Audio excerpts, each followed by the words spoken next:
이 개념 없는 아줌마야. 여기가 어딘 줄 알고 들어와? 당장 차 빼서 나가. 최전방 사단 위병소 한 중년 여성을 막아선 하사가 고압적으로 소리쳤습니다. 그 여성은 조용히 지갑을 꺼내 펼쳐 보였고 신분증을 본 하사는 그 자리에 주저앉고 말았습니다. 과연 그 신분증에는 무엇이 적혀 있었을까요? 지금부터 별 4개가 움직인 날의 이야기를 들려드리겠습니다. 영상 보시기 전에 구독과 좋아요 한번 눌러주시면 세상 사연에 큰 힘이 됩니다. 무료로 할 수 있는 소중한 응원, 더 좋은 이야기로 보답하겠습니다. 이제 시작하겠습니다. 강원도 양구군 21보병사단 백두산 부대의 겨울은 혹독했습니다. 해발 700m가 넘는 고지에 자리 잡은 이 최전방 사단은 북한과 불과 10여 킬로미터밖에 떨어지지 않은 곳이었습니다. 밤이 되면 기온은 영하 15도까지 떨어졌고 바람은 피부를 찌르듯 매서웠습니다. 이곳에서 복무하는 장병들은 누구나 강인한 정신력을 갖춰야 했습니다. 일병 김민우는 사단장 운전병이라는 중책을 맡고 있었습니다. 그는 22살의 평범한 청년처럼 보였지만 실은 평범하지 않은 집안 출신이었습니다. 그의 어머니는 국군방첩사령부에서 근무하는 소장 이혜진이었고 아버지는 특수전사령부 부사령관인 소장 김철호였습니다. 별 4개를 단 장성 부부의 외아들이었던 것입니다. 하지만 민우는 입대 전부터 부모의 후광 없이 자신의 힘으로 군 생활을 해내겠다고 다짐했습니다. 그래서 일부러 서울에서 가장 먼 최전방 보병사단을 지원했고 부모의 신분은 철저히 숨긴 채 복무했습니다.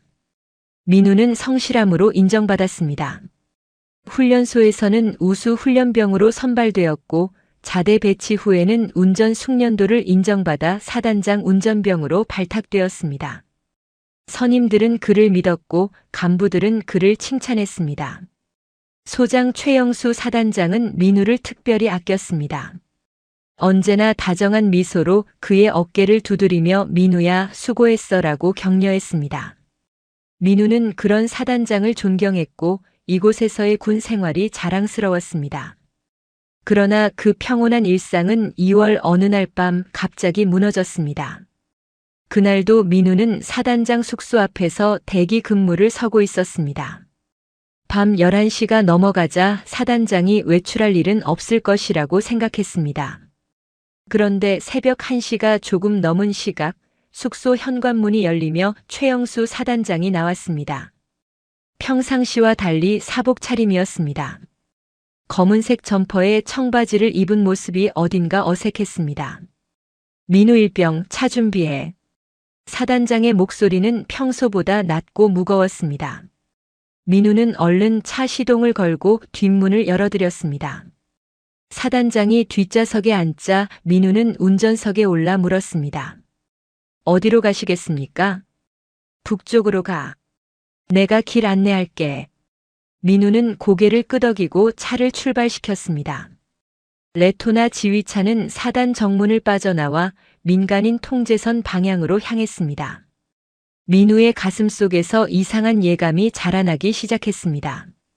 새벽 시간에 사복 차림으로 민통선 쪽으로 가는 것은 분명 정상적인 일정이 아니었습니다.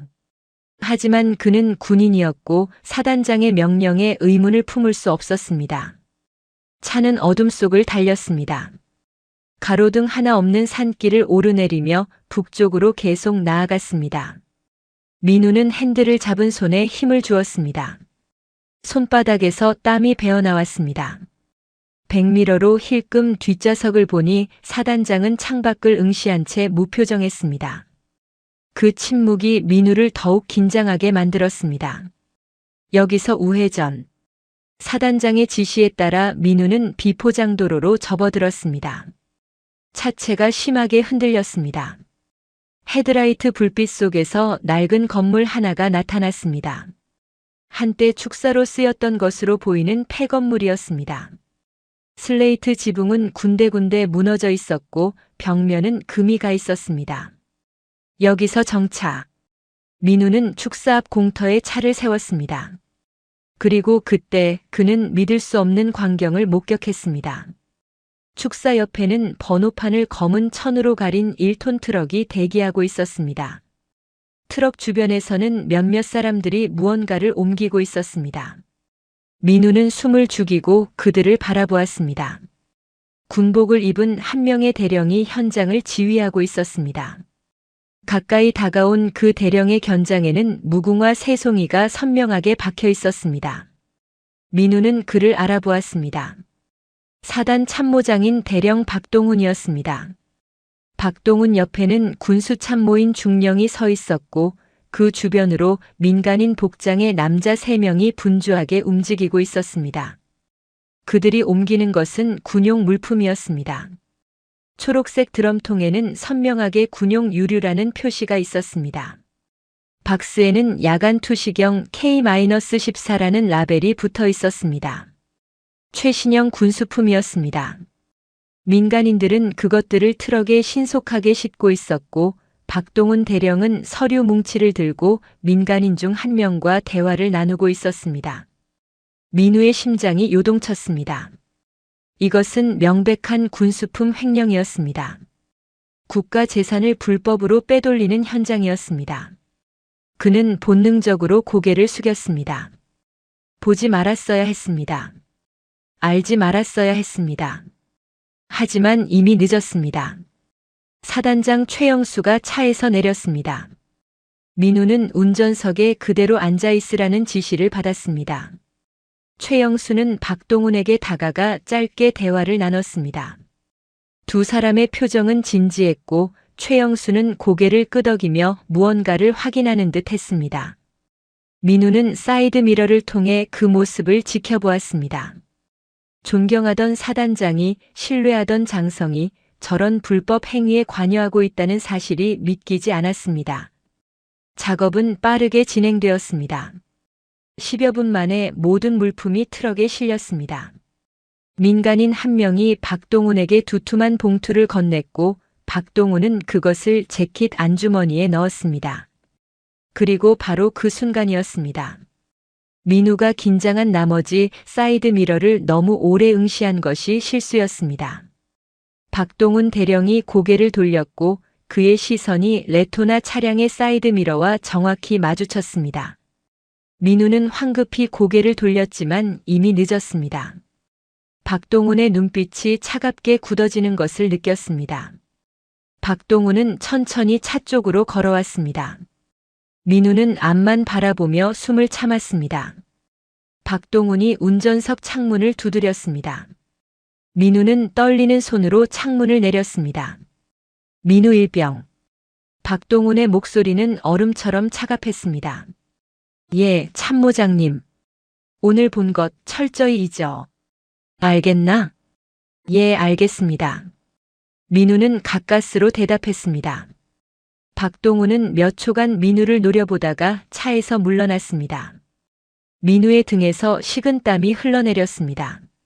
최영수 사단장이 다시 차에 올랐습니다. 민우는 시동을 걸고 조용히 차를 빼냈습니다. 귀환하는 내내 차 안은 무거운 침묵으로 가득했습니다. 최영수는 한마디도 하지 않았고 민우 역시 입을 열 수 없었습니다. 사단으로 돌아온 것은 새벽 3시가 넘은 시각이었습니다. 사단장을 숙소에 내려드리고 민우는 차를 주차장에 세웠습니다. 시동을 끈 후에도 한동안 운전석에서 움직이지 못했습니다. 핸들을 잡은 손이 멈추지 않고 떨렸습니다. 오늘 본 것을 어떻게 해야 할까? 신고해야 하나? 하지만 상대는 사단장과 참모장이었습니다. 일개 일병이 그들을 고발한다는 것은 불가능에 가까웠습니다. 민우는 천천히 차에서 내렸습니다. 차가운 새벽 공기가 얼굴을 때렸습니다. 그는 고개를 들어 하늘을 올려다보았습니다. 별들이 총총히 박혀 있었습니다. 그 별들이 지켜보는 가운데 이곳에서는 정의가 무너지고 있었습니다. 민우는 내무반으로 돌아와 침상에 누웠습니다. 눈을 감았지만 잠이 오지 않았습니다. 폐축사의 장면이 계속 머릿속에서 재생되었습니다. 박동훈 대령의 차가운 눈빛이 최영수 사단장의 무표정한 얼굴이, 검은 천으로 가려진 번호판이, 군용 유류 드럼통이, 야간 투시경 박스가 모든 것이 선명하게 떠올랐습니다. 그는 자신이 매우 위험한 것을 목격했다는 것을 알았습니다. 그리고 그 위험이 이제 자신을 향해 다가올 것이라는 것도 알았습니다. 박동훈 대령의 마지막 경고가 귓가에서 맴돌았습니다. 오늘 본 것 철저히 잊어. 하지만 어떻게 잊을 수 있겠습니까? 대한민국 군인으로서, 정의를 믿으며 자란 청년으로서 저 부패한 광경을 그냥 묻어둘 수는 없었습니다. 민우는 침상에서 몸을 뒤척였습니다. 옆 침상의 전우들은 깊은 잠에 빠져 있었습니다. 그들의 평온한 숨소리가 들렸습니다. 하지만 민우에게는 그 평온이 허락되지 않았습니다. 그는 이제 혼자였습니다. 아무도 믿을 수 없었습니다. 사단장도 참모장도 이 사단의 그 누구도 믿을 수 없었습니다. 새벽 5시 기상 나팔 소리가 울려 퍼졌습니다. 민우는 붉게 충혈된 눈으로 일어났습니다. 동료들이 하나둘 침상에서 내려와 세면장으로 향했습니다. 민우도 그들을 따라 움직였습니다. 거울 속에 비친 자신의 얼굴은 창백했습니다. 그날 아침 민우는 평소처럼 사단장 차량을 점검했습니다. 타이어 공기압을 확인하고 엔진 오일을 체크하고 실내를 청소했습니다. 모든 것이 평소와 같았습니다. 하지만 아무것도 같지 않았습니다. 세상이 달라져 버렸습니다. 아니, 세상은 원래 이랬는지도 모릅니다. 단지 민우가 그것을 몰랐을 뿐이었습니다. 점심때 민우는 식당에서 밥을 먹으며 주변을 살폈습니다. 장병들은 웃고 떠들며 식사를 했습니다. 간부들은 여유롭게 담소를 나눴습니다. 아무도 어젯밤 일을 모르는 듯 했습니다. 민우만이 그 비밀을 안고 있었습니다. 그 무게가 어깨를 짓눌렀습니다. 오후 2시 민우는 사단장실 앞 복도에서 참모장 박동훈과 마주쳤습니다. 박동훈은 민우를 보자 짧게 멈춰 섰습니다. 그리고 아무 말 없이 민우의 얼굴을 응시했습니다. 그 시선에는 경고가 담겨 있었습니다. 민우는 차렷 자세로 경례를 올렸고 박동훈은 무표정하게 답례한 뒤 지나갔습니다. 그날 저녁 민우는 내무반에서 편지를 썼습니다. 부모님께 보내는 편지였습니다. 하지만 무슨 말을 써야 할지 알 수 없었습니다. 여기서 벌어진 일을 어떻게 설명해야 할까요? 사단장이 군수품을 빼돌리는 것을 봤다고 말해야 할까요? 하지만 그렇게 쓸 수는 없었습니다. 군대 편지는 검열을 받습니다. 이런 내용이 담긴 편지는 상부에 보고될 것이고 그렇게 되면 민우는 끝장입니다. 결국 민우는 평범한 내용만 적었습니다. 건강하고 잘 지내고 있다고. 부모님도 건강하시길 바란다고. 하지만 펜을 쥔 손은 계속 떨렸습니다. 편지를 쓰는 내내 눈물이 날 것 같았습니다.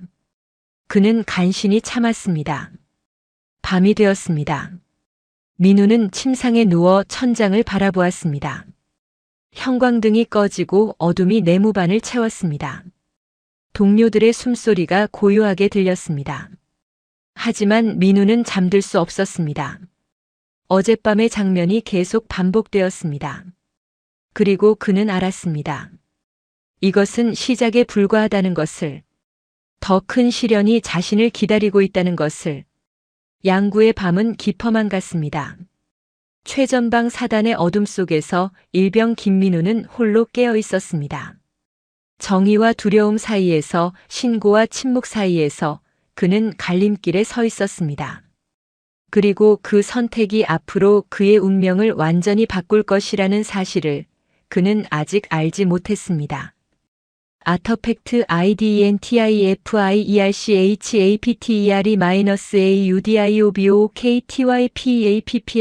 IDNTIFIERCHAPTERIMINOSAUDIOBOKTYPAPPLICATIONVND 엔트 코드 LANGUAGMARKDOWN 타이틀 제2장 목을 조여오는 무궁화 오디오 부경. 그날 밤 이후 민우의 일상은 미묘하게 변하기 시작했습니다. 겉으로는 아무 일도 없는 것처럼 보였습니다. 아침 점호가 있었고 훈련이 있었고 식사 시간이 있었습니다. 하지만 민우는 느낄 수 있었습니다.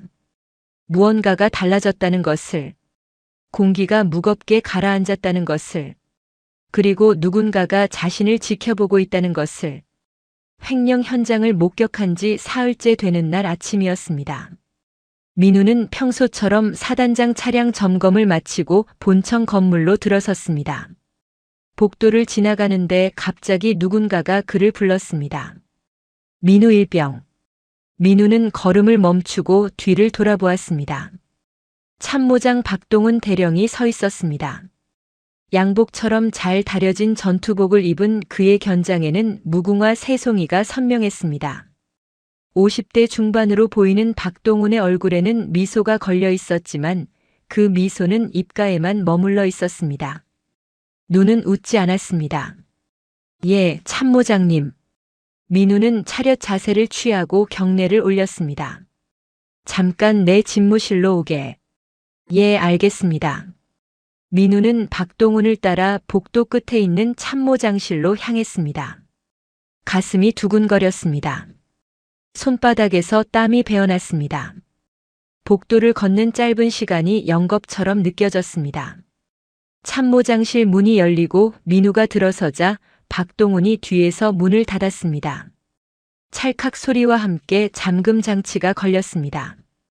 민우의 등에서 식은땀이 흘러내렸습니다. 편하게 서. 박동훈은 책상 뒤로 돌아가 의자에 앉았습니다.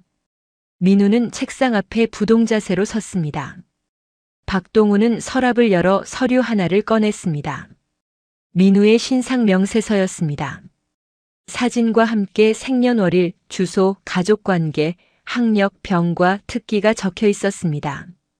민우 일병 22살. 박동훈은 서류를 넘기며 읽었습니다. 서울 출신. 대학교 2학년 재학 중 입대. 아버지 김철호, 어머니 이혜진. 외동아들. 민우는 아무 대답도 하지 않았습니다. 박동훈이 부모님의 이름을 언급하는 순간 온몸에 소름이 돋았습니다. 하지만 다행히 박동훈은 부모의 직업까지는 파악하지 못한 듯 했습니다. 군인 가족은 신상 명세서에 부모의 직업란의 세부 직급까지 기재하지 않는 경우가 많았습니다. 박동훈은 서류를 책상 위에 툭 내려놓았습니다. 그리고 민우를 똑바로 바라보았습니다. 자네 며칠 전 밤에 뭘 봤나? 아무것도 보지 못했습니다. 민우는 즉답했습니다. 목소리가 떨리지 않도록 애썼습니다. 정말? 박동훈의 입가에 비릿한 미소가 번졌습니다. 자네가 뭘 봤는지 나는 안다네. 자네 눈빛이 말해주더군. 사이드 미러로 날 똑똑히 봤지. 민우는 침묵했습니다. 부정할 수도 없었고 인정할 수도 없었습니다. 일병, 자네는 아직 젊어. 앞날이 창창하지. 22살 대학생. 제대하면 복학해서 학업도 마치고 취직도 하고 결혼도 할 거야. 부모님도 자네가 무사히 전역하길 바라시겠지. 박동훈은 천천히 말했습니다. 마치 다정한 선배가 후배에게 조언하는 것처럼 부드러운 어조였습니다. 하지만 그 부드러움 속에 날카로운 칼날이 숨어 있었습니다. 그런데 말이야. 박동훈이 책상에서 일어나 민우 쪽으로 걸어왔습니다. 군대는 위험한 곳이야. 특히 최전방은 더 그렇지. 사고가 참 많이 나는 곳이거든. 박동훈은 민우의 바로 앞까지 다가왔습니다.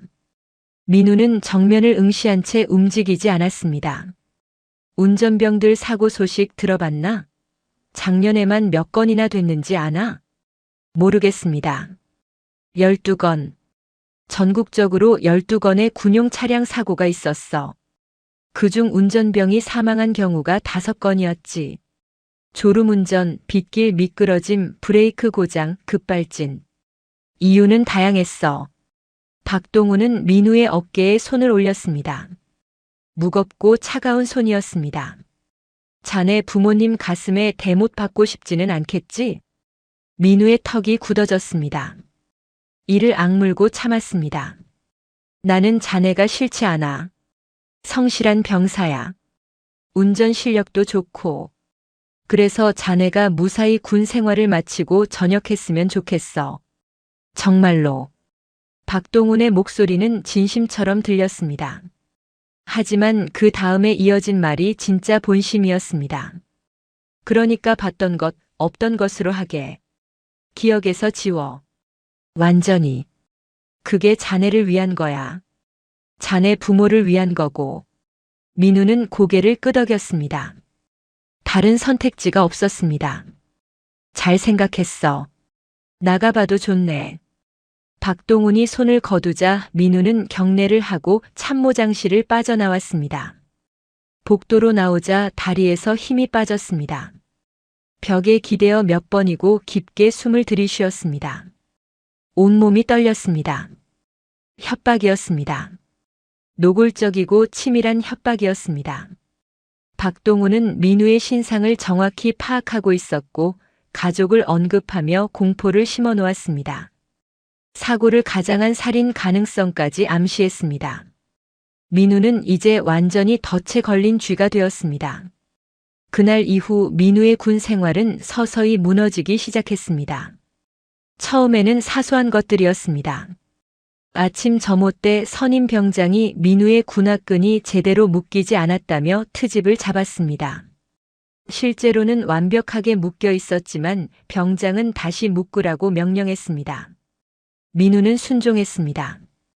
점심 식사 때는 다른 선임이 민우의 식판에 담긴 반찬이 너무 많다며 일부를 덜어내게 했습니다. 민우는 항변하지 않았습니다. 저녁 점호 후에는 내무반 청소가 엉망이라며 민우 혼자 다시 청소하라는 지시가 떨어졌습니다.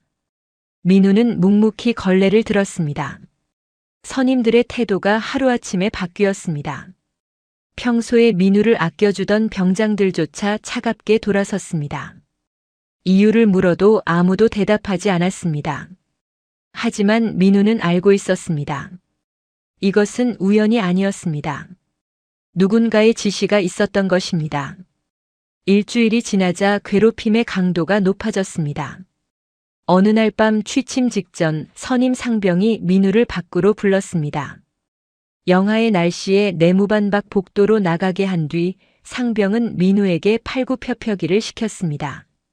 오늘 내가 운전하는 거 봤는데 자세가 엉망이더라. 체력이 부족한 것 같은데? 100개 하고 들어와. 네. 민우는 바닥에 엎드려 팔굽혀펴기를 시작했습니다. 차가운 복도 바닥이 손바닥을 얼렸습니다. 하나, 둘, 셋.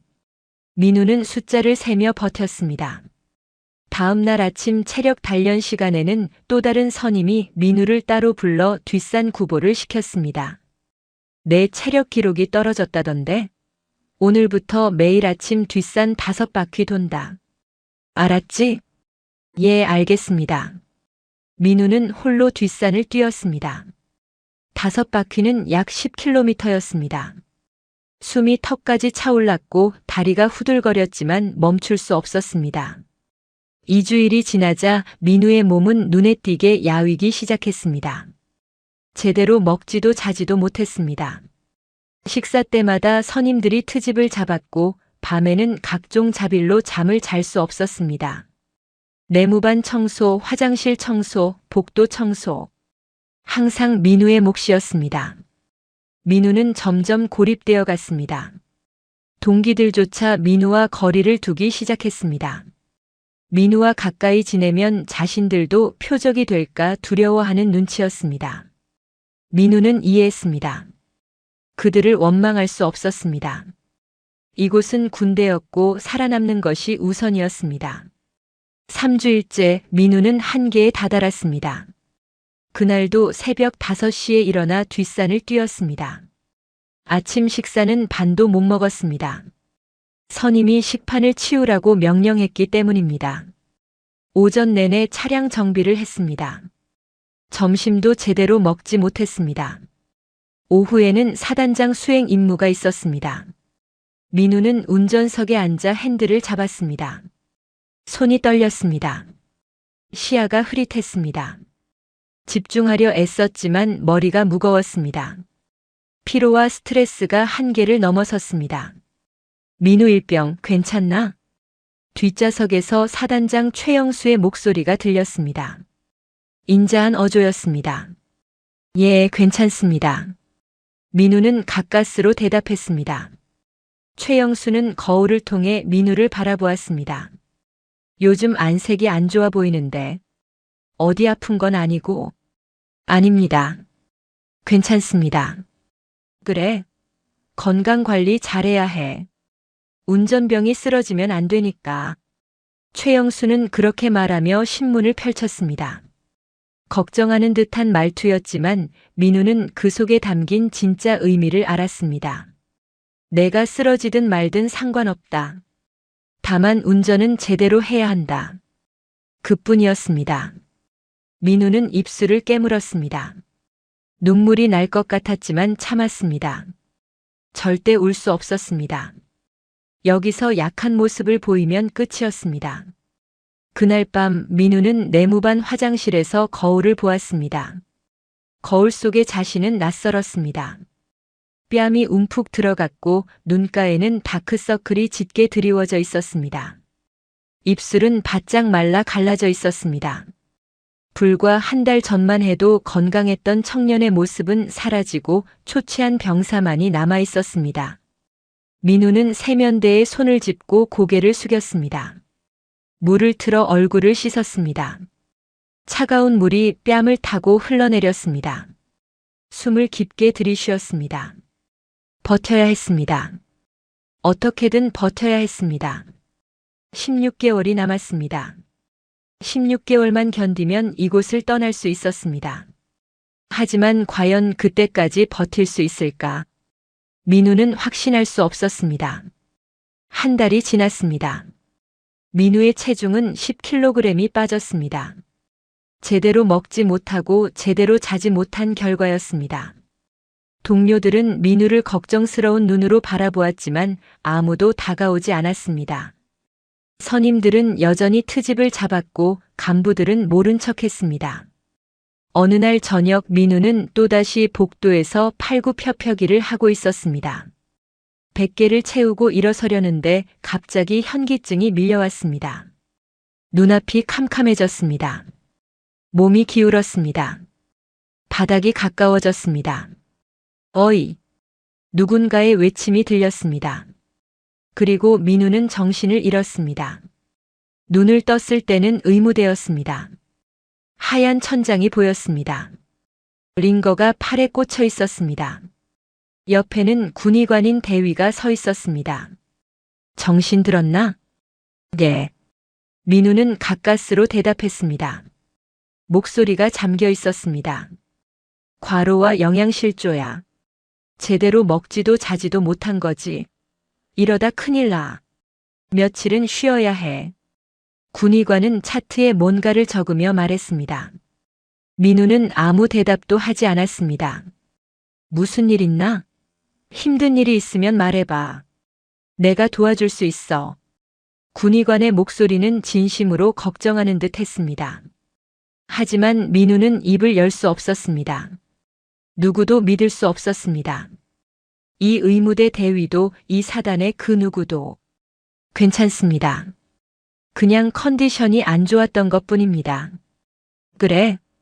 군의관은 의심스러운 눈빛으로 민우를 바라보았지만 더 이상 묻지 않았습니다. 사흘 후 민우는 의무대에서 나와 부대로 복귀했습니다.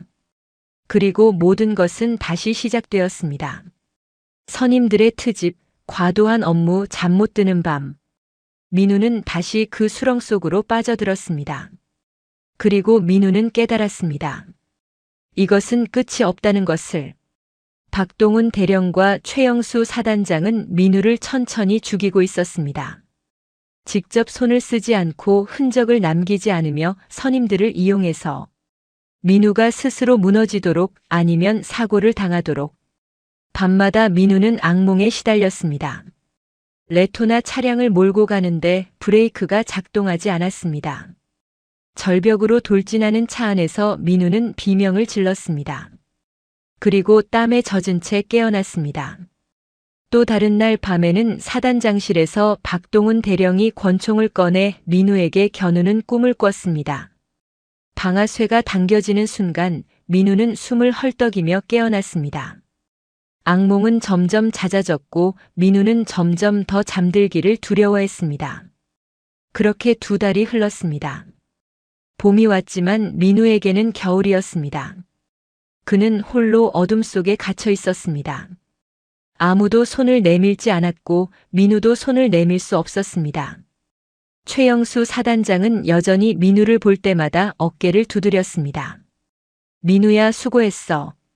그 손길은 따뜻했지만 민우는 알았습니다.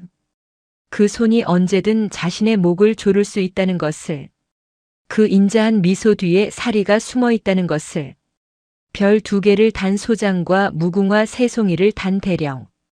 그들은 권력의 정점에 있었고 민우는 최하층의 일개일병이었습니다. 이 싸움은 애초부터 불공평했습니다. 민우는 매일매일 버텼습니다. 하지만 언제까지 버틸 수 있을지 알 수 없었습니다. 끈이 팽팽하게 당겨져 이제 곧 끊어질 것만 같았습니다. 그리고 민우는 느꼈습니다. 곧 무언가를 결정해야 할 때가 온다는 것을. 이대로 무너질 것인가 아니면 마지막 선택을 할 것인가. 양구의 봄은 여전히 차갑고 민우의 겨울은 끝나지 않았습니다. 3달째 민우는 더 이상 버틸 수 없다는 것을 깨달았습니다. 매일 아침 거울을 볼 때마다 낯선 사람이 보였습니다. 체중은 15kg이 빠졌고 눈빛은 생기를 잃었으며 손은 끊임없이 떨렸습니다. 밤에는 악몽에 시달렸고 낮에는 선임들의 괴롭힘에 시달렸습니다. 이것은 더 이상 군 생활이 아니었습니다. 생존이었습니다. 민우는 알고 있었습니다. 자신이 천천히 죽어가고 있다는 것을. 박동훈 대령과 최영수 사단장은 직접 손을 쓰지 않고도 민우를 제거할 수 있었습니다. 선임들을 이용한 조직적인 괴롭힘, 과도한 업무, 수면 박탈. 이 모든 것이 민우를 무너뜨리기 위한 계획이었습니다. 어느 날 밤 민우는 결심했습니다. 이대로는 안 된다고. 살아남아야 한다고. 그리고 유일하게 자신을 구할 수 있는 사람들에게 도움을 청해야 한다고. 그날은 금요일 밤이었습니다. 주말 당직 근무가 시작되는 시간이었습니다. 민우는 당직 근무자가 초소를 순찰하는 시간을 계산했습니다. 오후 11시부터 자정까지 약 1시간 동안 당직사관은 사단 전체를 돌며 점검했습니다. 그 시간이 유일한 기회였습니다. 11시 10분 당직사관이 본청을 나서는 것을 확인한 민우는 조심스럽게 내무반을 빠져나왔습니다. 복도는 어두웠습니다. 비상등만이 희미하게 켜져 있었습니다. 민우는 숨을 죽이고 계단을 내려갔습니다. 군화 소리가 나지 않도록 발끝으로 조심스럽게 걸었습니다. 1층 복도 끝에 공중전화 부스가 있었습니다. 민우는 주변을 살피며 부스 안으로 들어갔습니다.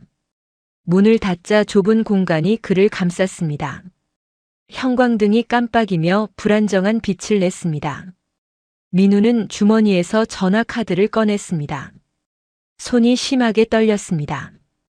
카드를 전화기에 넣으려 했지만 몇 번이고 떨어뜨렸습니다. 심장이 미친 듯이 뛰었습니다.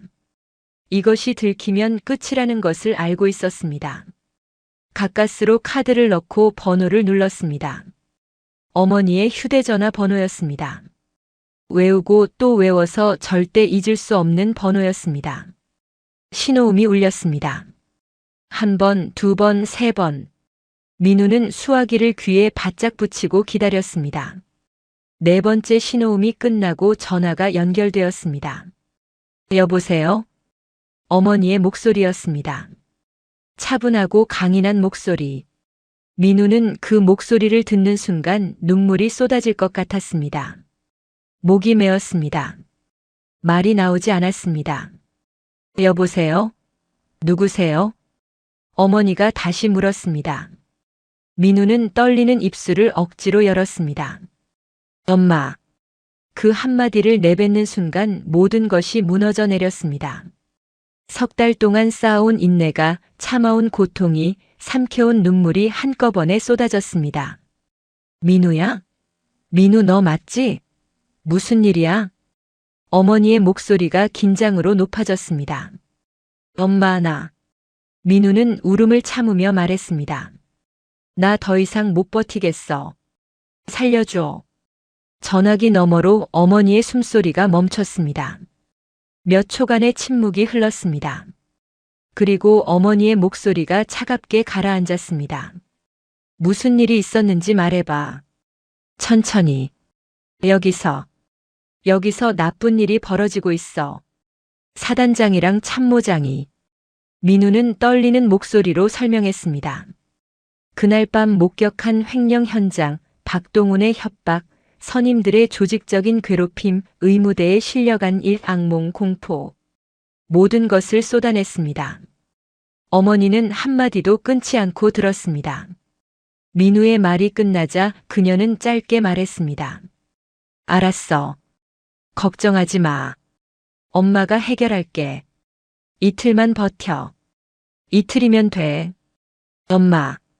민우야, 엄마 믿지? 응. 그럼 이틀만 버텨. 절대 포기하지 마. 알았지? 응. 엄마가 곧 갈게. 아빠랑 같이.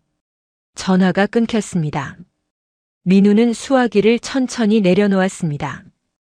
공중전화 부스 안에서 한참을 서 있었습니다. 눈물이 뺨을 타고 흘러내렸습니다. 하지만 이번에는 절망의 눈물이 아니었습니다. 희망의 눈물이었습니다. 그 시각 과천 국군방첩사령부 사령관 집무실. 소장 이혜진은 전화를 끊자마자 책상 위에 만년필을 집어들었습니다. 손에 힘이 들어가 만년필이 부러질 듯 휘었습니다. 그녀의 얼굴은 차갑게 굳어 있었지만 눈빛은 불타오르고 있었습니다. 이혜진은 50대 초반의 여성이었습니다. 30년 전 그녀는 대한민국 최정예 특수부대인 707 특수임무단의 유일한 여성 요원이었습니다. 대테러 작전, 인질 구출, 고위험 임무. 그녀는 그 모든 것을 해냈습니다. 전역 후 육군본부 정보참모부를 거쳐 국군방첩사령부로 자리를 옮겼고 최연소 소장으로 진급하여 방첩사령관이 되었습니다. 방첩사는 군 내부의 간첩과 비리를 색출하는 조직이었습니다. 군인들이 가장 두려워하는 곳이었습니다. 그리고 이혜진은 그곳의 수장이었습니다. 견장에 빛나는 별 2개는 그녀의 권력을 상징했습니다. 하지만 지금 그녀는 방첩사령관이 아니었습니다. 한 명의 어머니였습니다. 자신의 아들이 위험에 처해 있었고 그녀는 그것을 용납할 수 없었습니다. 이혜진은 즉시 휴대전화를 들어 남편에게 전화를 걸었습니다. 2번의 신호음 만에 전화가 연결되었습니다. 여보, 나야. 민우한테 연락 왔어. 남편의 목소리가 긴장했습니다. 무슨 일이야? 양구 21사단에서 문제가 생겼어. 사단장과 참모장이 군수품 횡령을 하고 있고 민우가 그걸 목격했대. 지금 조직적으로 괴롭힘을 당하고 있어. 전화기 너머로 무언가 깨지는 소리가 들렸습니다. 남편이 무엇인가를 내팽개친 듯 했습니다. 지금 당장 움직여. 나도 갈게. 알았어. 내일 아침 일찍 만나자. 과천 사무실로 갈게. 전화가 끊겼습니다. 같은 시각 이천 특수전 사령부. 소장 김철호는 휴대전화를 내려놓고 책상을 주먹으로 내리쳤습니다. 책상 위에 서류들이 흩날렸습니다. 그는 50대 중반의 군인이었습니다. 30년 이상을 특전사에서 복무하며 수많은 작전을 수행했습니다. 낙하산 침투, 적진 중심 작전, 비정규전. 그는 대한민국 최강의 전투부대를 이끄는 지휘관이었습니다. 견장의 별 2개는 그가 특전사 부사령관이라는 것을 보여주었습니다. 전국의 특전 여단을 총괄하는 위치였습니다. 그의 명령 한마디면 수천 명의 특전사 요원들이 움직였습니다. 하지만 지금 그는 한 명의 아버지였습니다. 외아들이 위험에 처해 있었습니다. 그것도 같은 대한민국 군인들에게. 김철호의 눈빛이 차갑게 가라앉았습니다. 그는 즉시 부관을 호출했습니다. 문이 열리고 소령 계급장을 단 부관이 들어왔습니다. 부사령관님 부르셨습니까? 내일 아침 일정 취소하고 차량 준비해. 과천으로 간다.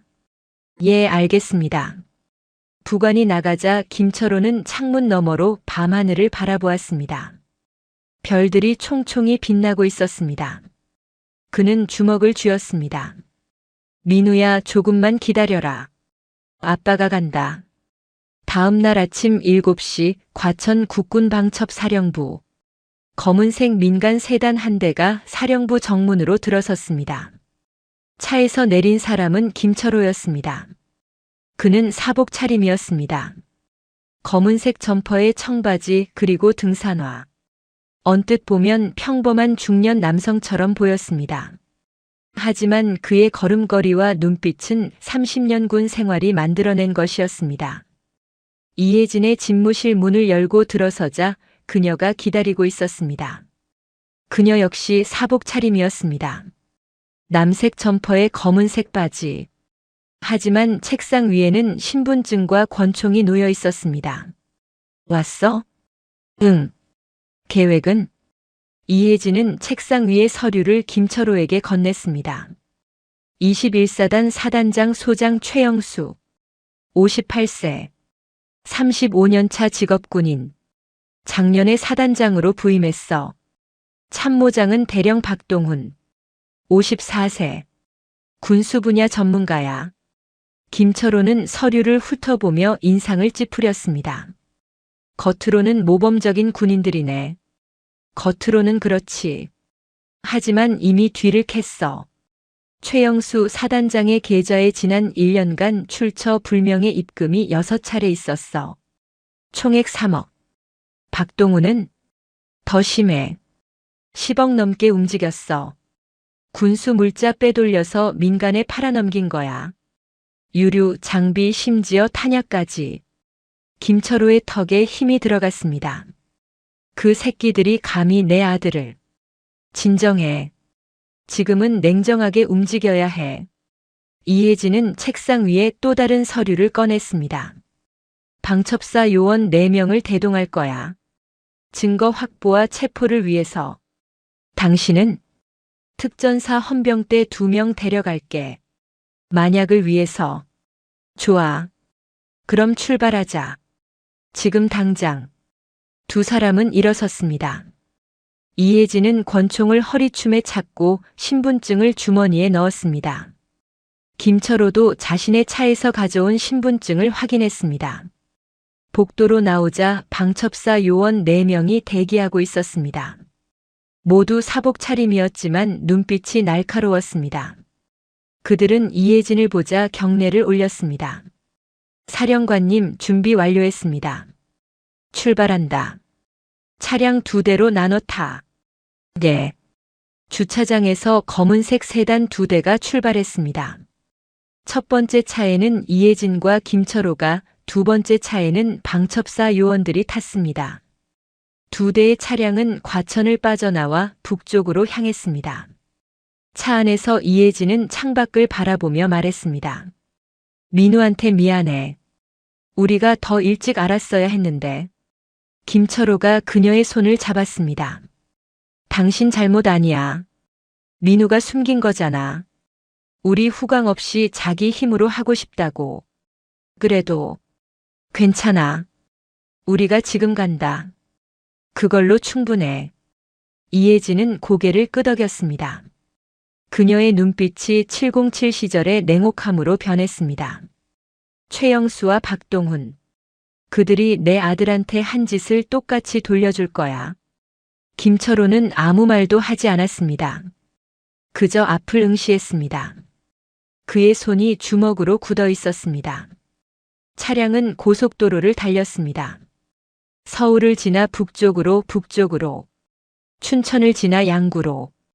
2시간 반의 여정이었습니다. 오전 10시 두 대의 검은 세단은 양구 21사단으로 향하는 도로에 진입했습니다.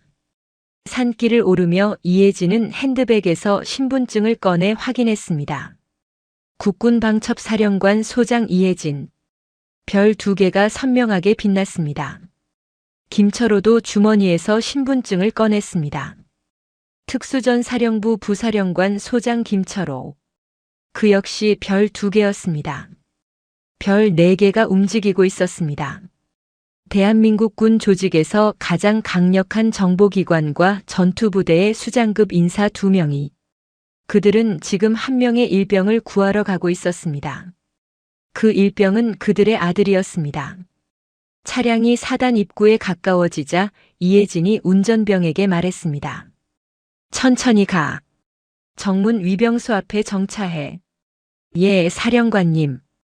검은 세단은 속도를 줄이며 21사단 정문으로 다가갔습니다.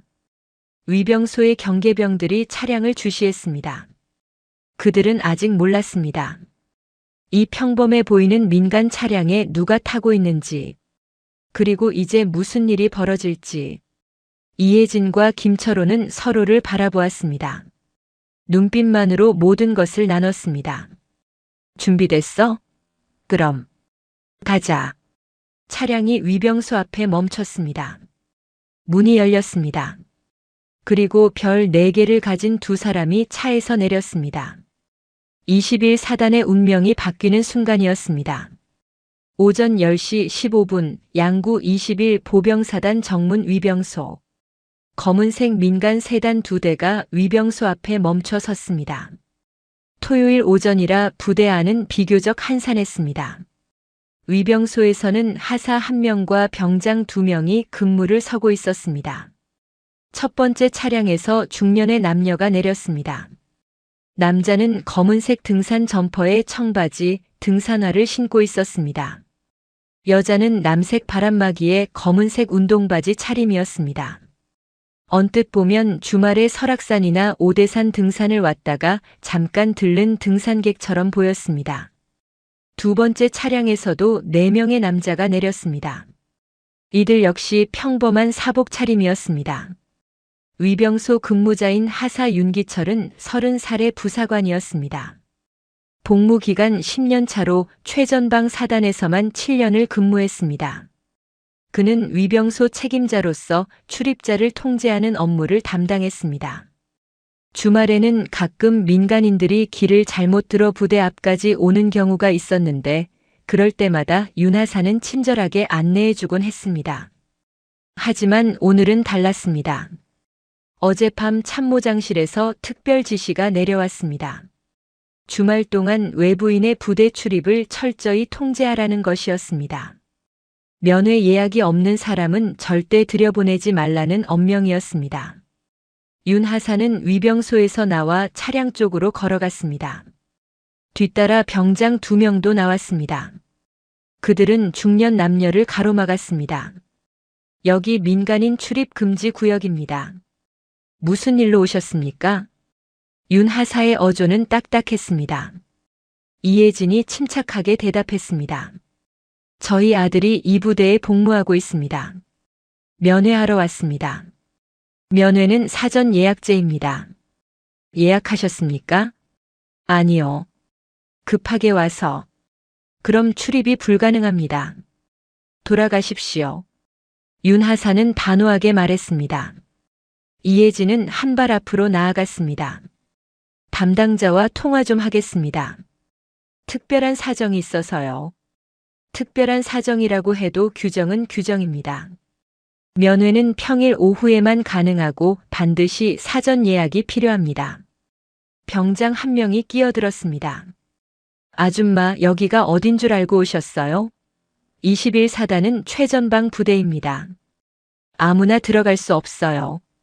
그 병장의 말투에는 무례함이 섞여 있었습니다. 김철호의 눈빛이 차갑게 가라앉았습니다. 하지만 이혜진이 그의 팔을 살짝 잡으며 제지했습니다. 아직은 참아야 했습니다. 규정은 이해합니다. 하지만 정말 급한 일이라서요. 담당 간부와 통화만이라도 안 된다니까요. 차 빼세요. 다른 차들 지나가야 하는데 방해하지 마시고. 윤 하사가 손을 휘저으며 말했습니다. 다른 병장도 거들었습니다. 아저씨도 좀. 주말 아침부터 여기서 뭐 하세요? 돌아가시라니까요. 김철호의 턱에 힘이 들어갔습니다. 30년 넘게 군 생활을 하며 수많은 전투를 치른 그였습니다. 적진 깊숙이 침투하여 목표를 제거하고 인지를 구출하고 불가능한 임무를 가능하게 만든 특전사 요원이었습니다. 그리고 지금은 특전사 부사령관이었습니다. 그런 그를 일개 병장이 아저씨라고 부르며 쫓아내려 하고 있었습니다. 하지만 김철호는 참았습니다. 이들은 몰라서 그러는 것이었습니다. 아직은. 이혜진이 말했습니다. 알겠습니다. 그럼 신분을 확인해 주시겠습니까? 신분증 보여주세요. 윤 하사가 손을 내밀었습니다. 이혜진은 점퍼 안주머니에서 가죽 지갑을 꺼냈습니다. 천천히 조심스럽게. 그리고 지갑을 펼쳐 윤 하사의 눈앞에 내밀었습니다. 지갑 안에는 신분증이 들어있었습니다. 사진과 함께 이름, 생년월일, 그리고 직책이 적혀 있었습니다. 국군방첩사령관 소장 이혜진. 신분증 상단에는 선명한 별 2개가 박혀 있었습니다. 윤 하사의 눈이 커졌습니다. 신분증을 보고 이혜진을 보고 다시 신분증을 보았습니다. 그의 얼굴이 하얗게 질렸습니다. 이게. 윤 하사는 말을 잇지 못했습니다. 방첩사. 그 이름만으로도 군인들을 공포에 떨게 하는 조직이었습니다. 군 내부의 간첩을 색출하고 비리 군인을 적발하여 군 법정에 세우는 곳이었습니다. 방첩사가 움직이면 별이고 무궁화고 가리지 않고 끌려갔습니다. 그리고 지금 그 방첩사의 사령관이, 소장이, 별 2개를 단 장성이 등산복을 입고 자신의 앞에 서 있었습니다. 옆에 있던 병장들도 신분증을 힐끔 보았습니다. 그들의 얼굴도 창백해졌습니다. 김철호가 자신의 주머니에서 신분증을 꺼냈습니다. 그리고 그것을 윤 하사에게 건넸습니다. 윤 하사는 떨리는 손으로 신분증을 받아들었습니다. 특수전사령부 부사령관 소장 김철호. 역시 별 2개였습니다. 윤 하사의 다리에서 힘이 빠졌습니다. 특전사. 대한민국 최강의 전투부대. 적진 깊숙이 침투하는 특수작전의 전문가들. 그리고 그 특전사의 부사령관이, 소장이 지금 자신 앞에 서 있었습니다. 별 4개. 소장 2명. 방첩사령관과 특전사 부사령관. 윤 하사는 무릎이 꺾이는 것을 느꼈습니다. 실제로 그는 그 자리에 주저앉고 말았습니다. 사령관님. 죄송합니다. 몰라봤습니다. 윤 하사는 떨리는 목소리로 말했습니다. 병장들도 황급히 차렷 자세를 취했습니다. 얼굴이 새하얗게 질려 있었습니다. 이혜진은 신분증을 도로 주머니에 넣으며 차갑게 말했습니다. 사단장실로 연락해. 국군방첩사령관과 특전사 부사령관이 도착했다고. 지금 당장. 예. 알겠습니다. 윤 하사는 비틀거리며 일어나 위병소로 뛰어갔습니다. 손이 떨려 전화기를 제대로 들지도 못했습니다. 몇 번 만에 겨우 수화기를 들고 사단장실로 전화를 걸었습니다. 신호음이 울렸습니다. 1번, 2번, 3번. 토요일 오전이라 사단장실에 사람이 없을 수도 있었습니다. 하지만 4번째 신호음에 전화가 연결되었습니다. 사단장실입니다. 당직 참모의 목소리였습니다. 위병소입니다. 급히 보고드릴 사항이 있습니다. 무슨 일입니까? 국군방첩사령관님과 특전사 부사령관님이 부대에 도착하셨습니다. 전화기 너머로 침묵이 흘렀습니다. 몇 초간의 정적 후 당직 참모가 다급하게 물었습니다. 뭐라고요? 지금 뭐라고 했습니까? 국군방첩사령관 소장 이혜진님과 특전사 부사령관 소장 김철호님이 정문에 도착하셨습니다. 지금 사단장님께 보고하겠습니다. 절대 돌려보내지 마십시오. 전화가 끊겼습니다. 윤 하사는 수화기를 내려놓고 다시 밖으로 나갔습니다. 이혜진과 김철호는 차량 옆에서 기다리고 있었습니다. 뒤에서 내린 4명의 방첩사 요원들도 조용히 서 있었습니다. 윤 하사는 다가가 경례를 올렸습니다. 사단장실에 보고했습니다. 곧 연락이 올 것입니다. 이혜진은 고개를 끄덕였습니다. 그녀의 표정은 무표정했지만 눈빛은 차가웠습니다. 3분 후 위병소 전화가 다시 울렸습니다. 윤 하사가 받았습니다. 사단장님께서 즉시 모시고 오라고 하십니다. 제가 안내하겠습니다. 알겠습니다. 윤 하사는 전화를 끊고 이혜진에게 말했습니다. 사령관님, 사단장님께서 기다리고 계십니다. 제가 안내하겠습니다. 차량은 어디 세웁니까? 본청 앞 주차장으로 안내하겠습니다. 2대의 세단이 다시 출발했습니다. 윤 하사가 앞서 걸으며 안내했습니다. 위병소를 통과하여 부대 안으로 들어섰습니다. 토요일 오전에 부대는 평온했습니다. 몇몇 병사들이 부대 청소를 하고 있었고 간부들은 사무실에서 업무를 보고 있었습니다. 그들은 정문에서 무슨 일이 벌어지는지 아직 몰랐습니다.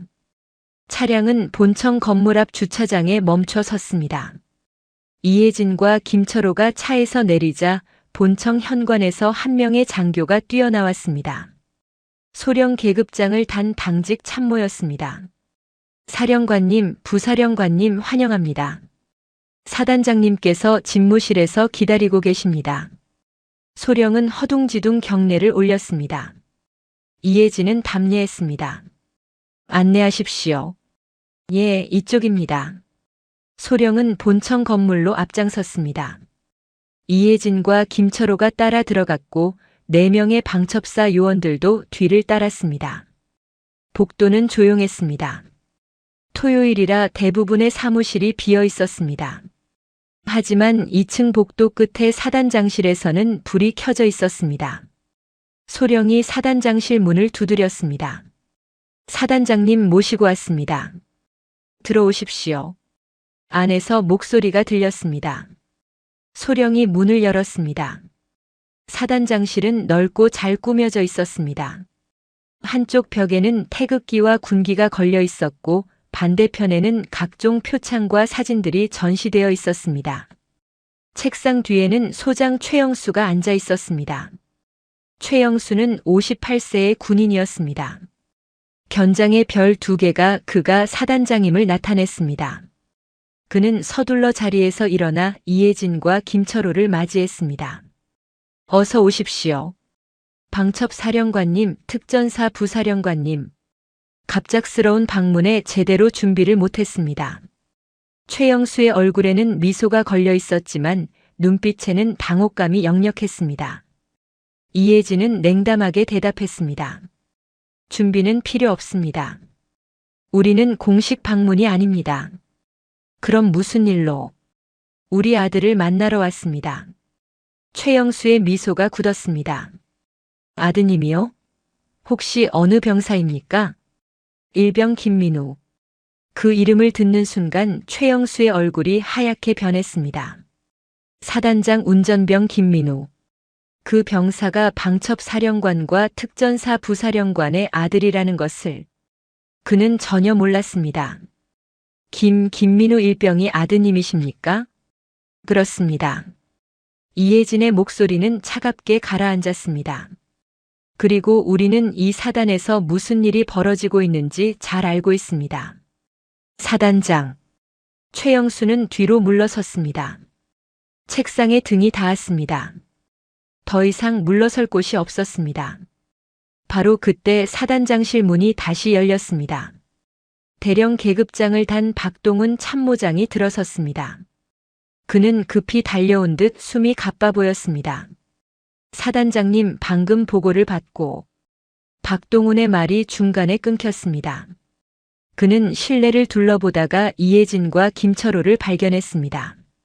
그리고 그들의 차가운 눈빛과 마주쳤습니다. 당신이 박동훈 대령이군요. 이혜진이 말했습니다. 예, 그렇습니다만 참모장으로서 군수품 횡령을 주도했다는 보고를 받았습니다. 박동훈의 얼굴이 일그러졌습니다. 무슨 말씀을 하시는 겁니까? 저는 부정하지 마십시오. 우리는 증거를 갖고 있습니다. 당신의 계좌 내역, 거래 기록 모든 것을. 이혜진은 뒤에 서 있던 방첩사 요원에게 고개를 끄덕였습니다. 요원이 서류 봉투를 꺼내 책상 위에 내려놓았습니다. 지난 2년간 당신 계좌로 입금된 금액이 13억 원입니다. 군수참모로 재직하며 그리고 참모장으로 승진한 후 더욱 대담하게 군수품을 빼돌렸습니다. 박동훈은 말문이 막혔습니다. 최영수도 창백한 얼굴로 서 있을 뿐이었습니다. 김철호가 앞으로 나섰습니다. 그의 눈빛에는 분노가 타오르고 있었습니다. 그리고 당신들은 그것을 목격한 우리 아들을 협박하고 괴롭혔습니다. 아닙니다. 그런 일은. 닥치십시오. 김철호의 낮고 무거운 목소리가 사단장실을 채웠습니다. 일병 김민우가 어떤 상태인지 우리는 알고 있습니다. 3개월 동안 조직적으로 괴롭힘을 당했고 체중이 15kg 빠졌으며 의무대에 실려간 적도 있습니다. 최영수와 박동훈은 아무 말도 하지 못했습니다. 이혜진이 말을 이었습니다. 이제부터 국군방첩사의 공식 조사가 시작됩니다. 사단장 소장 최영수, 참모장 대령 박동훈, 그리고 관련된 모든 인원에 대한 조사가 진행될 것입니다. 그녀는 뒤를 돌아보며 방첩사 요원들에게 지시했습니다. 참모장실과 군수과를 봉쇄하십시오. 모든 서류와 컴퓨터를 압수합니다. 예, 사령관님. 요원들이 움직이기 시작했습니다. 박동훈이 제지하려 했지만 이미 늦었습니다. 김철호는 최영수를 똑바로 응시하며 말했습니다. 민우가 어디 있습니까? 아마 내무반에. 지금 당장 데려오십시오. 최영수는 떨리는 손으로 전화기를 들었습니다. 그의 시대는 끝났습니다. 별 2개를 단 사단장의 권위는 더 이상 통하지 않았습니다. 더 큰 별들이 움직였고 정의가 그 뒤를 따랐습니다. 21사단의 거대한 폭풍이 몰아치기 시작했습니다. 사단장 최영수는 떨리는 손으로 내선 전화를 들었습니다. 수화기에서 신호음이 울렸습니다. 몇 번의 신호 끝에 연결되었습니다. 운전병 대기실입니다. 김민우 일병을 당장 사단장실로 보내. 예, 알겠습니다. 전화가 끊겼습니다. 최영수는 수화기를 내려놓고 뒤로 물러섰습니다. 그의 이마에서 식은땀이 흘러내렸습니다. 35년 군 생활 동안 쌓아온 모든 것이 무너지고 있었습니다. 박동훈 대령은 책상을 붙잡고 서 있었습니다. 그의 얼굴은 창백했고 입술은 바짝 말라 있었습니다. 견장의 무궁화 새송이가 희미한 빛을 발했습니다. 그것은 더 이상 권위의 상징이 아니었습니다. 몰락의 증표였습니다. 이혜진은 창가로 걸어가 밖을 내려다보았습니다. 운동장에서는 몇몇 병사들이 청소를 하고 있었습니다. 평화로운 토요일 오전이었습니다. 하지만 곧 이 부대 전체가 발칵 뒤집힐 것이었습니다. 사령관님, 방첩사 요원 한 명이 사단장실로 들어왔습니다. 참모장실 금고를 열었습니다. 내부에서 장부와 현금을 발견했습니다. 얼마나? 현금 2억 3천만 원, 그리고 거래 내역이 기록된 장부 5건입니다. 이혜진은 고개를 끄덕였습니다. 박동훈의 얼굴이 더욱 하얗게 변했습니다. 그건 제 돈이 아닙니다. 누군가 모함을. 닥치십시오. 이혜진의 차가운 목소리가 그를 잘랐습니다. 당신 손글씨로 작성된 장부입니다. 일자, 품목, 수량, 금액이 모두 기록되어 있습니다. 군용 유류 300드럼, 야간 투시경 50대, 전투 식량 2000박스. 심지어 K-2 소총 탄창까지 빼돌렸더군요. 박동훈은 더 이상 변명하지 못했습니다. 그의 입술이 파르르 떨렸습니다. 바로 그때 복도에서 발걸음 소리가 들렸습니다. 누군가 다가오고 있었습니다. 사단장실 문이 열렸습니다. 일병 김민우가 문 앞에 서 있었습니다. 그는 헐쑥하게 야윈 얼굴에 깊은 다크서클이 드리워져 있었습니다. 뺨은 움푹 들어갔고 입술은 갈라져 있었습니다. 3개월 전에 건강했던 청년은 온데간데 없었습니다. 대신 지쳐 보이는 병사가 서 있었습니다. 민우는 실내로 들어서며 차렷 자세를 취했습니다. 그리고 습관적으로 사단장에게 경례를 올리려 했습니다. 하지만 시선이 창가에 서 있는 두 사람에게 멈췄습니다. 엄마, 아빠. 민우의 눈이 커졌습니다. 믿을 수 없다는 표정이었습니다. 이혜진이 천천히 다가왔습니다. 아들의 야윈 얼굴을 바라보는 그녀의 눈빛에 분노와 슬픔이 교차했습니다. 민우야. 그 목소리를 듣는 순간 민우의 눈에서 눈물이 쏟아졌습니다. 참고 참았던 모든 것이 무너져 내렸습니다. 3달 동안 혼자 버텨온 시간들이, 두려움과 고통 속에서 보낸 밤들이 모두 눈물로 흘러나왔습니다. 이혜진이 아들을 끌어안았습니다. 민우는 어머니의 품에 안겨 소리 없이 울었습니다. 그의 어깨가 떨렸습니다. 미안해. 엄마가 늦었어. 미안해. 이혜진의 눈에서도 눈물이 흘렀습니다. 707 특수임무단 시절 그녀는 인질 구출 작전에서 단 한 번도 눈물을 흘린 적이 없었습니다. 적진 깊숙이 침투하여 동료가 부상을 입어도 총탄이 빗발치는 상황에서도 그녀는 냉정함을 잃지 않았습니다. 하지만 지금 자신의 아들 앞에서 그녀는 한 명의 어머니일 뿐이었습니다. 김철호도 다가왔습니다. 그는 아들의 등을 감싸 안았습니다. 가족 3명이 서로를 끌어안고 섰습니다. 사단장실은 침묵에 잠겼습니다. 최영수와 박동우는 그 광경을 바라보며 서 있었습니다. 그들은 이제야 깨달았습니다. 자신들이 건드린 것이 단순한 일병이 아니었다는 것을. 대한민국 군에서 가장 강력한 두 조직의 수장들이 부모인 병사였다는 것을. 한참 후 이혜진이 몸을 떼어냈습니다. 그녀는 아들의 눈물을 닦아주며 말했습니다. 괜찮아. 이제 다 끝났어. 엄마가 해결할게. 민우는 고개를 끄덕였습니다. 김철호가 아들의 어깨에 손을 올렸습니다. 많이 힘들었지? 응. 이제 안 힘들어. 아빠가 여기 있잖아. 민우는 다시 눈물을 흘렸습니다. 하지만 이번에는 안도의 눈물이었습니다. 이혜진은 몸을 돌려 최영수와 박동훈을 바라보았습니다.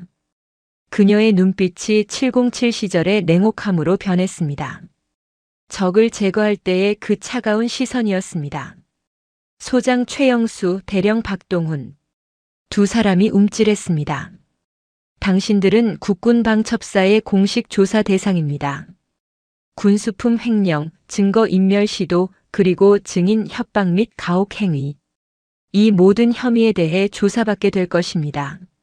사령관님, 저는. 최영수가 변명하려 했지만 이혜진이 손을 들어 막았습니다. 변명은 군 검찰에 하십시오. 지금부터 당신들의 모든 권한은 정지됩니다. 이혜진은 문 밖에 대기하던 방첩사 요원들에게 신호를 보냈습니다. 요원 2명이 들어와 최영수와 박동훈의 양옆에 섰습니다. 사단장님과 참모장님을 확보하십시오. 예, 사령관님. 요원들이 두 사람의 팔을 잡았습니다. 최영수는 저항하지 않았습니다. 그의 얼굴에는 체념이 서려 있었습니다. 박동훈은 발버둥 치려 했지만 요원들의 손아귀는 단단했습니다. 이럴 수는 없습니다. 나는 대령입니다. 무궁화 3개를 달았다고요. 박동훈이 소리쳤습니다. 김철호가 그에게 다가갔습니다. 그리고 낮고 무겁게 말했습니다. 무궁화 3개. 그것이 당신에게 내 아들을 괴롭힐 권한을 준다고 생각했습니까? 박동훈은 입을 다물었습니다. 당신은 계급장을 달 자격이 없습니다. 군인이 아닙니다. 그저 군복을 입은 범죄자일 뿐입니다. 김철우의 목소리는 차가웠습니다. 30년 넘게 특전사에서 복무하며 수많은 작전을 지휘한 그였습니다. 그는 진짜 군인이 무엇인지 알았습니다. 그리고 박동훈 같은 자들이 군인이 아니라는 것도 알았습니다. 방첩사 요원들이 최영수와 박동훈을 끌고 나갔습니다. 복도로 나가는 두 사람의 뒷모습을 보며 민우는 깊게 숨을 들이쉬었습니다. 석 달 동안 자신을 짓눌렀던 무게가 사라지는 것 같았습니다. 사령관님, 또 다른 방첩사 요원이 들어왔습니다. 군수참모 중령 한태준을 확보했습니다. 추가로 군수과 행정병 2명도 연루된 것으로 보입니다. 모두 확보하십시오. 조사는 과천에서 진행하겠습니다. 예, 알겠습니다. 요원이 나가자 이혜진은 민우를 바라보았습니다. 민우야, 너는 증인이야. 내가 본 것을 진술해야 해. 할 수 있겠니? 민우는 고개를 끄덕였습니다. 응, 할 수 있어. 좋아. 힘들겠지만 끝까지 해내자. 엄마가 옆에 있을게. 고마워, 엄마. 김철호가 아들의 머리를 쓰다듬었습니다. 오늘은 우리랑 같이 가자. 사단의 얘기에서 외박 허가받을게. 괜찮아? 당연하지.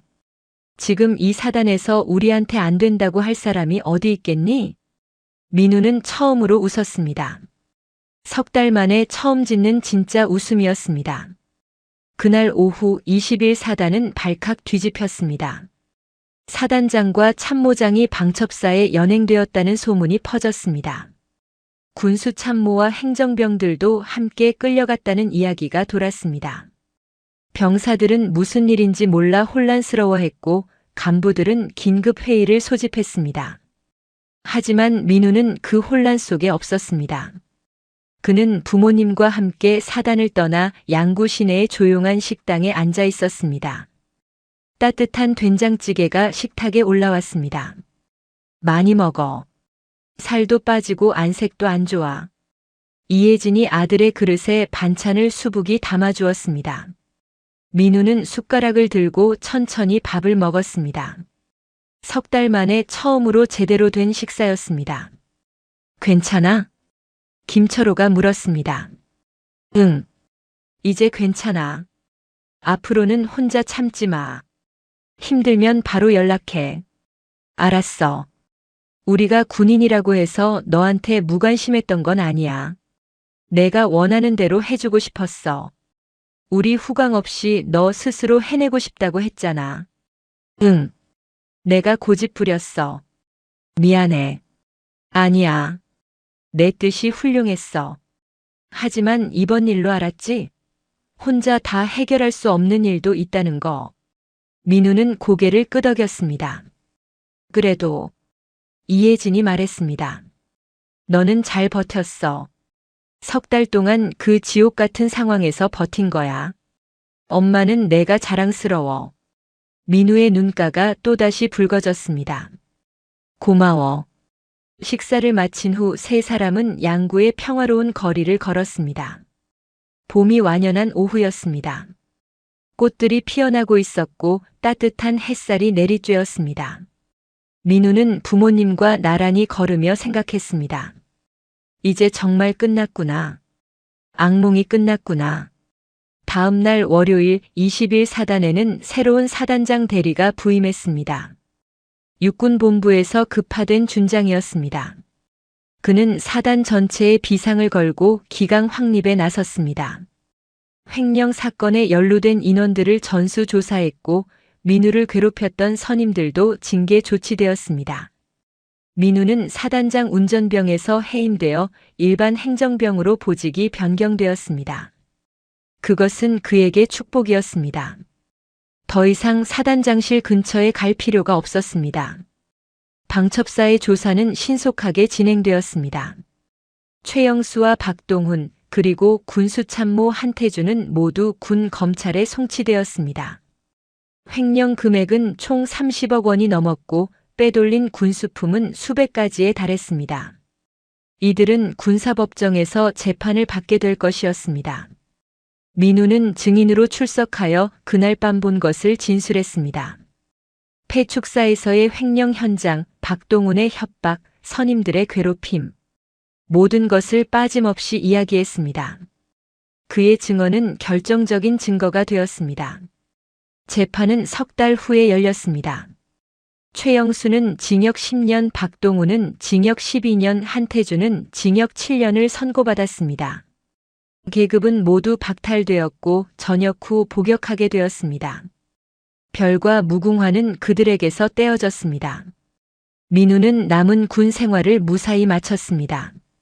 새로 부임한 사단장과 간부들은 그를 배려했고 동료들도 존중했습니다. 그는 더 이상 외롭지 않았습니다. 그리고 1년 후 전역하는 날이 찾아왔습니다. 이혜진과 김철호는 아들의 전역식에 참석했습니다. 이번에도 사복 차림이었습니다.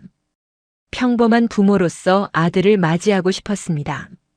전역식이 끝나고 민우는 군복을 벗고 사복으로 갈아입었습니다. 청바지에 후드티. 24살 청년의 평범한 차림이었습니다. 위병소를 나서며 민우는 뒤를 돌아보았습니다. 21사단의 정문이 보였습니다. 2년 가까이 복무했던 곳이었습니다. 고통도 있었고 두려움도 있었습니다. 하지만 이제는 끝났습니다. 다시는 안 올 거야? 김철호가 웃으며 물었습니다. 글쎄, 예비군 훈련은 와야 하는 거 아니야? 그것도 그렇네. 세 사람은 웃었습니다. 민우야. 이혜진이 아들의 어깨에 손을 올렸습니다. 너는 정말 잘했어. 힘든 상황에서 포기하지 않고 버텼고 옳은 일을 했어. 엄마는 내가 정말 자랑스러워. 나도. 김철호가 말했습니다. 너는 진짜 군인이었어. 계급이나 권력이 아니라 정의와 용기로 싸웠어. 그게 진짜 군인이야. 민우는 부모님을 바라보았습니다.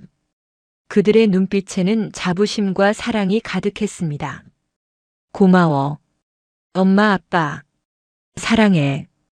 우리도 사랑한다. 세 사람은 서로를 껴안았습니다. 위병소 앞에서 따뜻한 봄 햇살 아래에서 가족은 함께였습니다. 민우는 처음으로 진심으로 웃었습니다. 석 달간의 지옥을 견뎌냈고 1년의 회복기를 지났습니다. 이제 그는 자유였습니다. 주차장으로 걸어가며 민우는 하늘을 올려다보았습니다. 구름 한 점 없는 맑은 하늘이었습니다. 그 하늘 아래 정의는 승리했고 악은 처벌받았습니다. 별 4개가 움직였고 세상이 바뀌었습니다. 일병 김민우는 더 이상 혼자가 아니었습니다. 그에게는 세상에서 가장 든든한 아군이 있었습니다. 방첩사령관 어머니와 특전사 부사령관 아버지. 그들은 단순히 권력자가 아니었습니다. 세상에서 가장 강한 사랑으로 아들을 지켜낸 부모였습니다. 차에 오르며 민우는 다짐했습니다. 이제 복학하여 학업을 마치고 정의로운 삶을 살겠다고. 부모님처럼 옳은 일을 위해 싸우는 사람이 되겠다고. 검은 세단이 출발했습니다. 양구를 떠나 서울로 향했습니다. 민우는 창밖을 바라보며 미소 지었습니다. 새로운 시작이었습니다. 그리고 그는 알았습니다. 앞으로 어떤 어려움이 와도 혼자가 아니라는 것을, 가족이 있다는 것을, 그것이 가장 큰 힘이라는 것을. 양구의 봄은 따뜻했고 민우의 미래는 밝았습니다. 오늘 이야기 어떠셨나요? 혼자 감당하기 힘든 고통 앞에서 침묵하는 것은 용기가 아닙니다. 진짜 용기는 도움을 청하는 것, 그리고 옳지 않은 일에 맞서는 것입니다. 아무리 높은 계급장이라도 정의를 짓밟을 권한은 없습니다. 그리고 기억하십시오. 당신 곁에는 반드시 당신을 지켜줄 누군가가 있다는 것을. 힘든 순간 손을 내미는 것을 두려워하지 마십시오. 그것이 살아가는 진짜 힘입니다. 영상이 재미있으셨다면 구독과 좋아요, 댓글까지 부탁드리고 오늘도 건강하고 행복한 하루 되시길 바랍니다.